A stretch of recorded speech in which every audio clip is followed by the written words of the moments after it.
ಯಾರೋ ಕೇಳಿದ್ರು, ನೀವು ಇಷ್ಟೊಂದು ಆಸಕ್ತಿಯಿಂದ ರೆಕಾರ್ಡ್ ಎಲ್ಲ ಮಾಡಿ ಪಾಡ್ಕಾಸ್ಟ್ ಮಾಡ್ತಿದ್ದೀರಾ, ಹೇಗೆ ನೀವು ಕನೆಕ್ಟ್ ಮಾಡ್ತೀರಾ ಅವ್ರನ್ನೆಲ್ಲ ಅಂತ. ನಾನು ಶುರು ಮಾಡುವಾಗಲೇ ಕನೆಕ್ಟ್ ಮಾಡಿರ್ತೀನಿ, ಇದು ಎಲ್ಲರಿಗೂ ತಲುಪಬೇಕು ಅಂತ.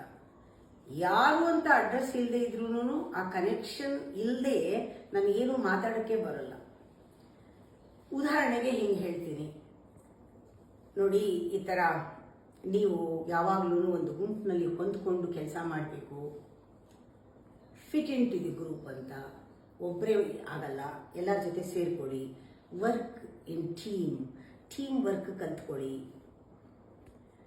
ಬೇರೆಯವ್ರ ಮನಸ್ಥಿತಿನ ತಿಳ್ಕೊಳ್ಳಿ.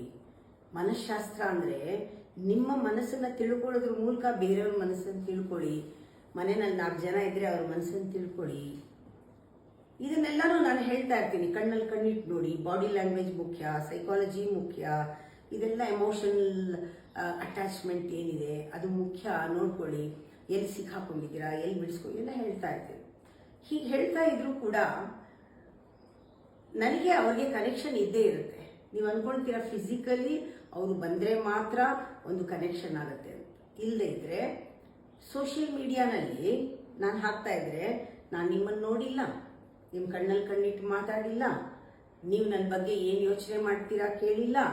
ನೀವು ಹೇಟ್ ಮಾಡಬಹುದು ಅಥವಾ ನೀವು ಒಪ್ಪಬಹುದು, ಒಪ್ಪದೇ ಇರ್ಬೋದು. ನಿಮ್ಮ ಪರ್ಸೆಪ್ಷನ್ ಏನಿದೆಯೋ, ಏನು ಕಾನ್ಸೆಪ್ಟ್ ಇದೆಯೋ, ಏನೇನು ಯಾರ್ಯಾರ ಮನಸ್ಸಲ್ಲಿ ಏನೇನು ಇದನ್ನು ನೋಡಿಬಿಟ್ಟು ಓಡ್ತಾ ಇರುತ್ತೋ ಅದೆಲ್ಲ ಏನೂ ಗೊತ್ತಿಲ್ಲ. ಇಷ್ಟೆಲ್ಲ ಗೊತ್ತಿಲ್ಲದೆ ಇದ್ರೂ ಕೂಡ ಎಲ್ಲರೂ ಕೇಳ್ತಾರೆ, ಬ್ಯಾರಿಯರ್ ಆಗಲ್ವಾ?